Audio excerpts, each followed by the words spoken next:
Écoutez-moi, vous qui poursuivez l'injustice, qui cherchez l'Éternel. Portez les regards sur le rocher d'où vous avez été taillé, sur le creux de la fosse d'où vous avez été tiré.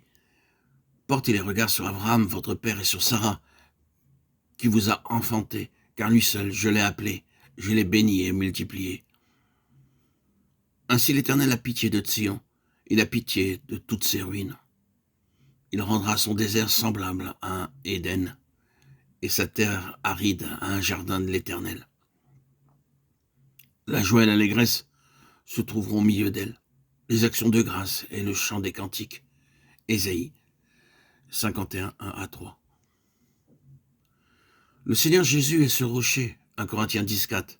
Lorsque nous nous repentons de nos péchés et que nous acceptons le Seigneur Jésus-Christ comme notre sauveur personnel, nous devenons participants de sa nature même. 2 Pierre 1, 4.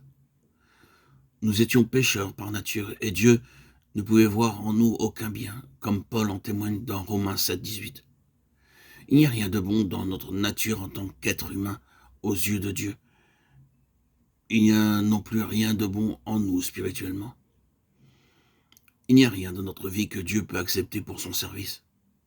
Dès que nous acceptons le Seigneur Jésus-Christ comme notre Sauveur et que nous croyons qu'il est mort à notre place, qu'il est ressuscité pour notre justification, sa vie même est déversée en nous et nous sommes faits participants de sa nature. Le prophète nous dit, ne regardons pas à nous-mêmes mais au rocher duquel nous avons été taillés, parce qu'il est lui-même devenu notre justice.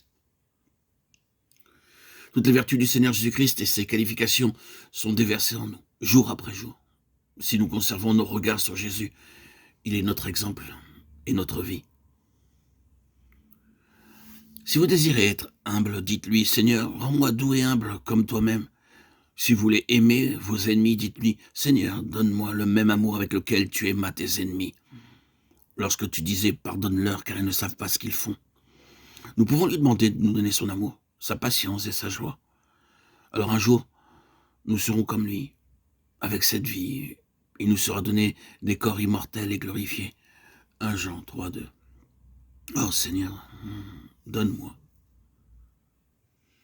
une plus grande mesure de ta vie pour triompher de mes faiblesses et de mes faillites. Donne-moi, Seigneur, tout ce qui comporte tes attitudes, ton caractère, tout ton être, pour être conforme à ton esprit. C'est ainsi que nous deviendrons des vainqueurs.